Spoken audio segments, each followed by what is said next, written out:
Chef Maggie from thealternativedish.com. Today we are going to be making gluten-free tortillas from 3 simple ingredients. We're going to use tapioca starch, chickpea flour, and water. That's it.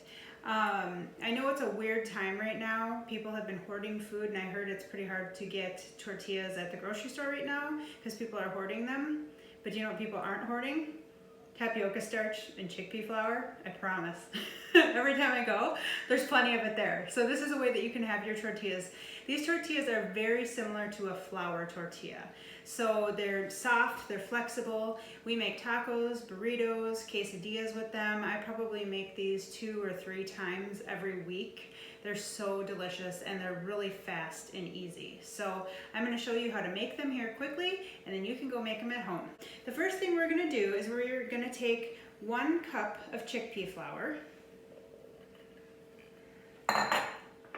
half a cup of tapioca starch. This is also called tapioca flour. They're the same thing. So if you find those in the store, tapioca flour or tapioca starch are the same thing. So put that in there, and we're gonna whisk those together. And you can also add, sometimes for fun, I'll add a little garlic powder to this or some herbs, depending on what I'm going to be serving it with. So this is just a real basic recipe that you can have fun playing around with. So sometimes I'll add some oregano to it, or I'll add some curry powder. I like to get really creative with the tacos that I make.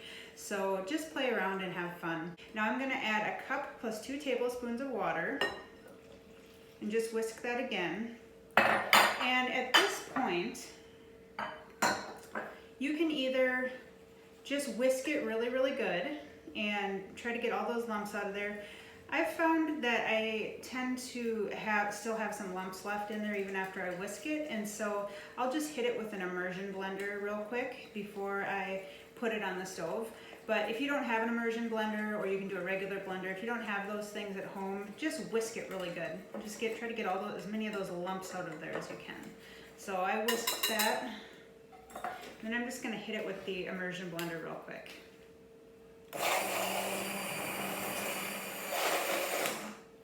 And that's it. So that's our batter right there. So the next thing that we're gonna do is we're going to heat a nonstick pan over about medium heat. You don't want it real high heat. We're gonna heat it over medium heat, and then we are going to put the batter in there. So I'm gonna heat up my pan, and then I'll show you how to do the batter.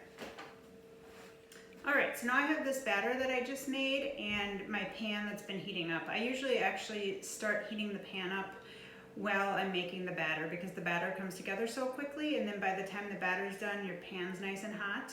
You want this over about a medium heat.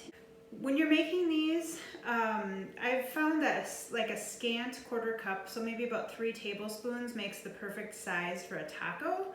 And if you want to do like a burrito or quesadilla size, it's more like a 1/3 of a cup, maybe a scant 1/3 of a cup is better.